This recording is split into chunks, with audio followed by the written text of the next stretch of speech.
Hi there.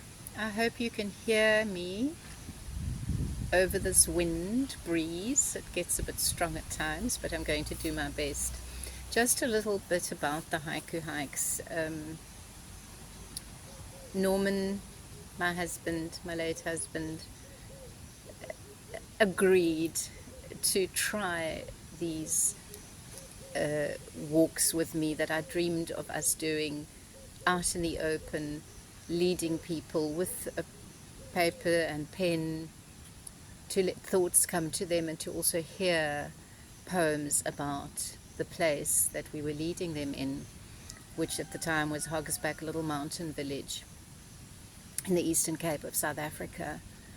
And we had actually spent several months traipsing through favorite destinations in Hogsback in order to prepare, I think, for this, if I remember correctly. And we put together a little booklet, Hogsback Haiku, which are poems of place in Hogsback, and the little book has done quite well for itself over the years.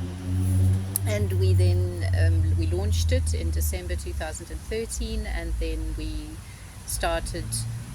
gave the first Hiku Hike in 2014 in January, exactly 10 years ago, and it went extremely well. It was just lovely to encourage people to simply be silent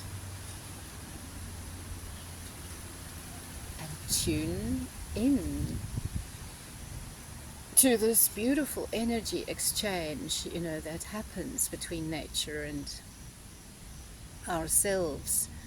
And we'd stop at certain points that we had decided on, and where Norman then read a poem that was relevant to that particular place. And this year I actually want to put together a little booklet of poems about the place I am in now, in the East Coast resorts of the Eastern Cape, where I lead the Hiku Hikes in Kweleja thus far, and Sunrise on Sea Beach. I'll probably explore other places this year and put together a booklet, and then that's part of the perks. Each person who comes on a Hiku Hike with me will receive a booklet, as the ones in Hogsback used to receive a copy of Hogsback Haiku as a takeaway. The effect of the walk on the different people that we've led has been so rewarding. I listened to a lady who has recently done a PhD on eco-psychology, and she talks about the high incidence of mental health problems in South Africa due, unbelievably, to people not connecting, going outdoors, going out into nature enough. And our health, she's got a lot of statistics showing, research that's been done, that our human mental, bodily obviously, but also mental, spiritual and emotional health improves drastically when we spend time in nature, even just sometimes with pictures or videos of nature. And I think I remember her mentioning that in prisons they found that prisoners who inhabit cells where there's a view of trees or something, the incidence of violent incidents goes down. So the healing power of nature is not just a word, it's a fact, and it's our souls require it. And partly it is probably because we're lost in the creation. We're the youngest creation, the youngest in the evolution, however you see it. So when we connect by simply putting our physical bodies into a green or blue or whatever it is space, a natural space, we probably, I would guess I would feel. We feel an ancient an history beyond ourselves, and we tune into matter. Our physical matter consists of the same matter as the earth.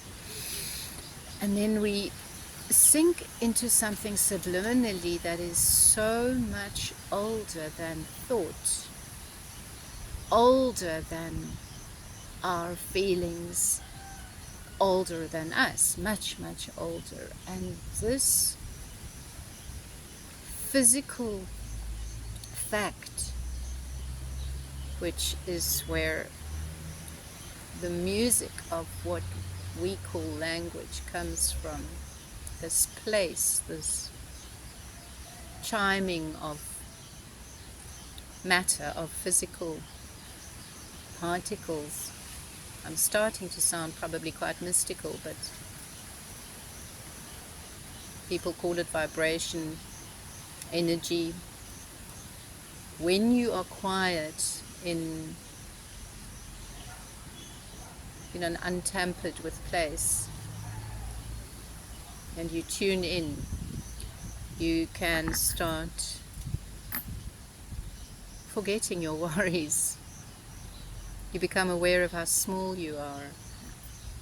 One of my recent Hiku Hikers wrote here in her feedback form, I knew nature was healing, but I didn't understand how until I put myself in this silent and receptive position, listening to what it had to say.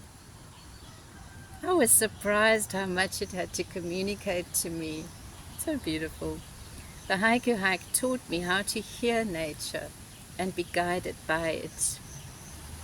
It was inspiring, and I gained a lot from the experience. And there was a lady with mental health issues. Where's her? She also wrote so beautifully, nothing was unnecessary. I enjoyed the peace and quiet and being in the present moment.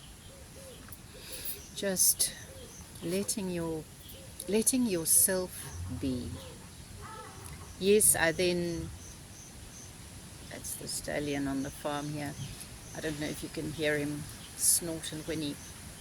I do encourage, the verbal snapshots as a record of this, what is a sacred experience that I offer people.